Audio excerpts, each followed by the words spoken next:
Welcome to your culturally informed financial education course. Yes, you thought I was joking? Oh no, we are for reals. We are doing this. So, in this class today, on this fabulous Tuesday, we are going to discuss the basics. We're going to discuss just four main things. This is an introductory class. I don't want to scare anyone away. And that way, you know what to expect going forward. Every Tuesday, until December, like a traditional 16-week course. But it's going to be a little bit informal.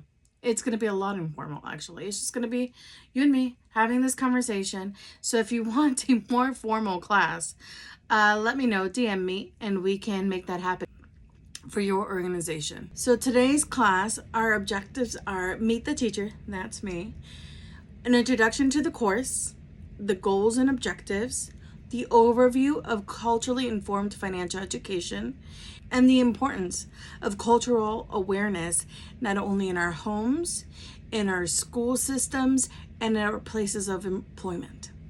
Rules of engagement. So the full course will be available on YouTube because that's the only one that allows very long form content. Because these are college courses, and if you know anything about college courses, they tend to be a little bit longer. Even high school, they're like 45 minutes, right? I don't know. But 45 minutes to an hour course long, just as chatting about culturally informed financial education. Secondly, these are more informal. It's for social media. So let's be real. We're not going to be doing very serious conversations. Well, we are. Financial culture and humility is very serious. Culturally informed financial education is serious. But this person is different than if I were doing an in-person conversation or an in-person presentation. It'll be a lot more formal. I can code switch very quickly, and those classes will be very formal. However, these classes are for social media, and it's just for you to get a little taste of culturally informed financial education so you can advocate for yourself when you are having those conversations with financial professionals.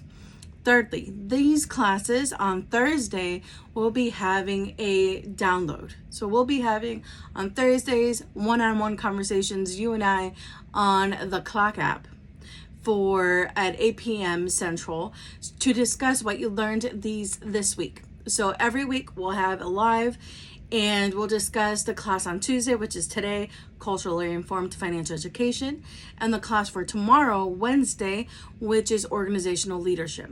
And later on, I'll talk about how and why those two are interconnected and why it's important to take these two together, even though they're two different courses. And thirdly, be kind.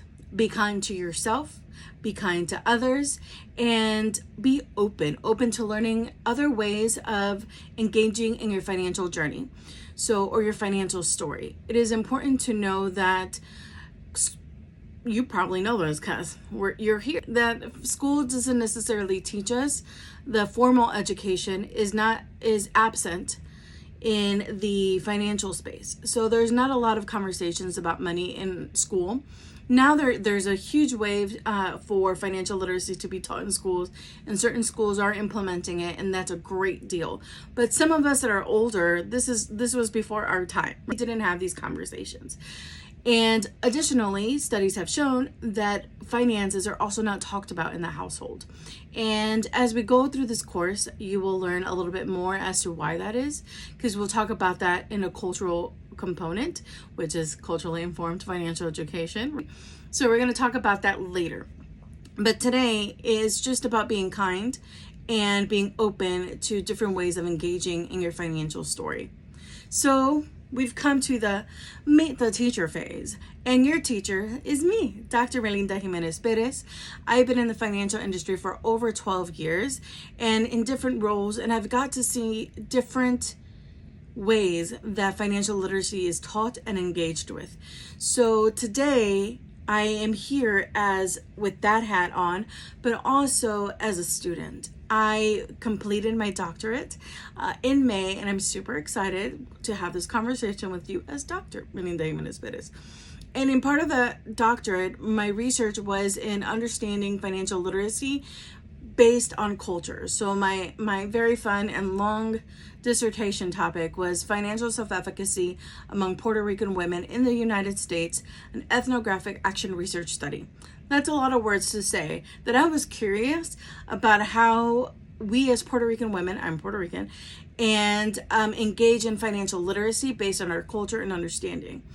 And I'll dive more into that a little bit later and throughout the course. So, which brought me to establish 2 theories, which with this course I hope to operationalize and through these conversations bring them to life. And that is culturally informed financial education and cultural humility. So those are 2 things that I introduced, or 2 topics or 2 areas that I introduced in my dissertation, and I hope to bring them onto the world because nobody's going to read my dissertation. So how can we get this out there and make financial literacy something that we talk about in a more fun way without it being that stigma? So a little bit other things about me that have nothing to do with my education or my job is that I love to travel, which I would love for that to be my job.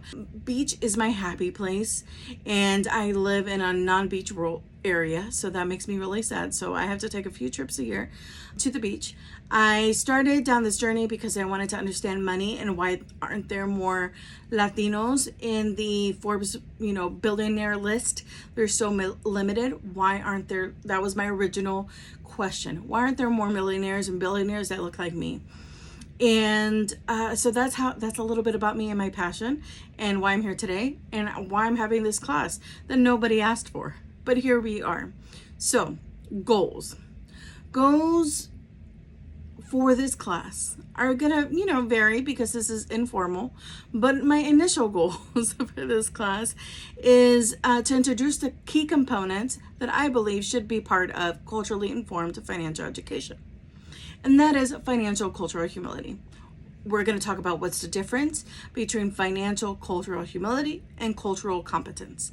Because there is a difference, folks. There very much is a difference. We are going to talk about cultural awareness from the educator's perspective. How are we going to recognize and understand the diverse backgrounds of our students and how backgrounds influence the way we learn and our behaviors? So, and I include myself in that because you'll learn when we talk about financial culture and humility, it's a journey that's all the time. It's happening every day. We receive more information that can change our stance.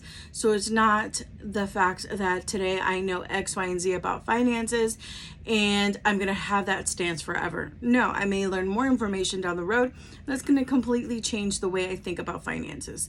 And having that cultural awareness is very important when we're engaging as educators, but also experts in our own money story. Culturally responsiveness is very important. So we must adapt to the strategies to meet the diverse culture of the needs of our students and ourselves, ensuring that our students have received equitable access to education. And equitable and equal are not the same thing. If you don't know that, look up the meme. There's a whole meme about it. Being responsive to the situation and always evolving when we're engaging in different populations. And empowerment. Part of my dissertation is financial self-efficacy. How can I empower you to take the wheel of your own finances and take the first steps in wanting to learn more and researching accordingly to meet your financial goals without someone having to come, hey, have you looked at your accounts recently? That you feel that you are empowered to do so. So increasing financial self-efficacy in you as the participant of this course, but also when I'm engaging in the community. And increasing your self-esteem. So one of the things that we like to say is that financial education and financial literacy often get interswitched, right? Exchanged. So you can place one with the other, but they're actually 2 very different things. Financial education, which is what we hope to do, increases financial literacy. So your understanding of finances and how to, as a result, change your behaviors. And so with these goals is of increasing your self-awareness and your self-efficacy is acknowledging that you have the power to change your behaviors and become more efficient with your money. And it's not something that happened to you, but something that you can stand up and say, I got this, I can handle this, but also know when to ask for help. So those are the four main key components of culturally informed education. And again, this is a theory that is continuously evolving. So it's not set in stone, and that's important to keep in mind, especially as I continue to do research. And I have a couple of white papers that I'm working on, so stay tuned to those. And the presentation I'll be doing in November, that may contribute some more to the way that these core components may be different by November. This is a live document. This is a live process, and it's testing as we go. So those are the core components of a culturally informed financial education. But what are the objectives? So the objective, the first one, is for you as a student to cultivate awareness in your own cultural identity and your biases, and understand how these influence your perception interactions with your financial journey. So how does your culture or your reality or your circle determine how you relate to your finances? And are you aware of that?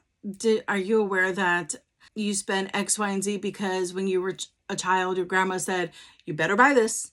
And now as an adult, you buy it, or you spend money in that area, or you do X, Y, and Z. So understanding your own awareness. You also get to design and implement your own financial strategy. So one of the things that's very important in this whole journey is that this is your journey. This is not my journey. It is my journey, but I don't get to choose what is right for you. You get to choose what's right for you. This is your story, your financial story. 3, you will explore the role of cultural competence and cultural humility in your financial education and how you engage with other financial institutions. So I have a lot of people that have told me that they just don't like going to the bank or speaking to anybody in the financial industry because they feel they're going to be sold something. And so having that competence to say, hey, this is what I want and this is what I don't want. So being able to stand up for yourself and understand how to promote your own needs and wants without being sold something that you don't necessarily need. So exploring the role of your culture and having that conversation, because sometimes it's hierarchical, and we'll talk about that in a different day, but how you respond to authority may be based on your culture. And because someone said you must buy this, and you believe that you must pay attention to this person who's highly educated because they said so, that may be something that's culturally deeply seated in why you end up buying things that you probably didn't need, but someone in authority told you needed it, and so you bought it. And that may be seated again in your cultural beliefs and just how you were raised. So understanding how your culture plays a role in your spending habits or not spending habits and your need to hold on to the money instead of spending it, that is something that we also need to explore. And 4th, it's also continuous reflection. So cultural humility, which again, we'll talk more in depth next time, is about that continuous reflection and learning process. And it's about dusting yourself up and starting again. And even if, you get in debt and you're like, oh, I can't figure this out. Well, today you didn't figure it out, but maybe we'll try again tomorrow. And that idea of continuous reflection in understanding and recognizing your competence, your cultural competence, and how that relates to your finances is very important. So those are the 4 main objectives in this journey. And again, they can evolve based on our conversations on Thursdays or the chats or the comments that I get throughout the course. And finally, we still have a few more topics, but it's important to state that culturally informed financial education is an approach that integrates your cultural background, experiences, and perspectives and learning. So all of these things influence the way you learn, and it's taken that into consideration. Learning in social media is one way that is not, it's supposed to be for fun, but here we are trying to make a class on social media. So it recognizes that culture plays a crucial role in shaping how you understand the world and engage in financial education. By incorporating culturally relevant content and responsive teaching methods and awareness to cultural diversity, culturally informed financial education aims to create a more inclusive, equitable, and empowering learning environment. This approach not only values your identity, but also challenges us as educators and financial professionals to address biases and inequities, fostering a richer, more meaningful educational experience for all. And financial experience, financial literacy experience, financial engagement experience when you go in to speak to a financial professional, whether that's a banker, an insurance broker, investment advisor, a financial planner, a financial therapist, whoever you're engaging, that you have what you need to have that conversation. That being said, please engage in the comments, DMs, live conversations that we have, because this is for you and your growth and your journey as a person who engages with money in some way or another. Either make it, spend it, try and save it, but then it disappears. So whatever your money journey is, let me know. So one of the questions that I'm going to have you reflect on for our next conversation is, what is something you heard or saw in your household about money growing up that affects the way you engage in your finances today as an adult? And I'm going to ask that again later. So just in case you're like, oh, that was too fast, because I've been told I speak fast. Again, this is social media. We're going to move it along. Again, what is something that you heard or saw in your household regarding money that growing up now affects the way you engage in your finances as an adult? Think about it. Write it down in your handy dandy note-taking device and bring it to Thursday, or write it in the comments if you can't make it to Thursday. And we come to the importance of cultural awareness in our homes, financial education, and places of work. So I don't know if you have seen Sister Act 2, not 1, but 2. It's one of my favorite movies in the whole wide world. And if you've seen it and you love it, you know. But there's a scene in the movie that they discover the old choir room, and there's a piano, and Sister Mary Clarence is trying to find their tones and hear their voices, hear them sing. And so she asks them to sing Mary Had a Little Lamb. And everybody puts their own spin on it, sings it their way with their own words. And there's one lady, one of the students, she's not a lady, she's technically a teenager, I forgot her name, but she is embarrassed and says, I don't actually know Mary Had a Little Lamb. And the class, being the teenagers that they are, make fun of her. And they get so, oh my gosh, how can you not know? How can you not know? And, Sister Mary Clarence says, no, what if where she's from, Mary had a pet goat? Or Mary had a baby brother? I don't remember all the scenarios she gave. And what if in her world, it was something else? In her universe, in her experience, Mary had something else. And so then she says, you sing whatever you want to sing at the end of the day. And she sings a song, and it was the Love Boat theme, I think it was. And another person in the room, which was another sister, was like, oh, I love that song. And so she still managed to connect with someone else. So all of this to say, why is it important for us to engage in culturally informed financial education? Because Mary may have had a different lamb or a different person in wherever that person is from. So understanding that our stories and our backgrounds can be different, but yet we're still existing in the same room, in the same space, is important, because it tells us that our experiences, though different, we're still here and we still have to coexist. So understanding how our financial journeys play a role in who we are today is important. So she didn't know in this scenario, again, she didn't know Mary had a little lamb, but they taught her. She learned it by the people talking around it near her. And there was even people that rapped it. There is someone who sang it very nicely and with harmonies. And that's how financial literacy is. It is different for everyone. It is different. The way we engage in it is very different for everybody. And we still have to respect those differences, but understand what can we learn from the other person and how can we better engage in this conversation so that everyone has equitable access to financial literacy and prosperity. The importance of cultural awareness in our workplace and organizations is going to be talked about more deeply in our Wednesday class, which is organizational leadership. And we'll amend it very nicely in December. So there'll be a beautiful merge of the two classes in December. Probably the last couple courses would be about that. But keep in mind that it is a journey.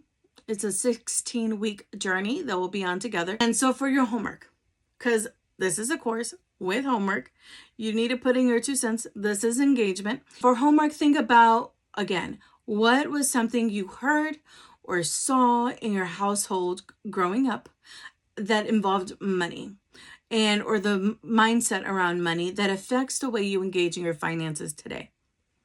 Next time, we'll cover understanding culture and identity. So we'll go a little bit deeper into that cultural humility.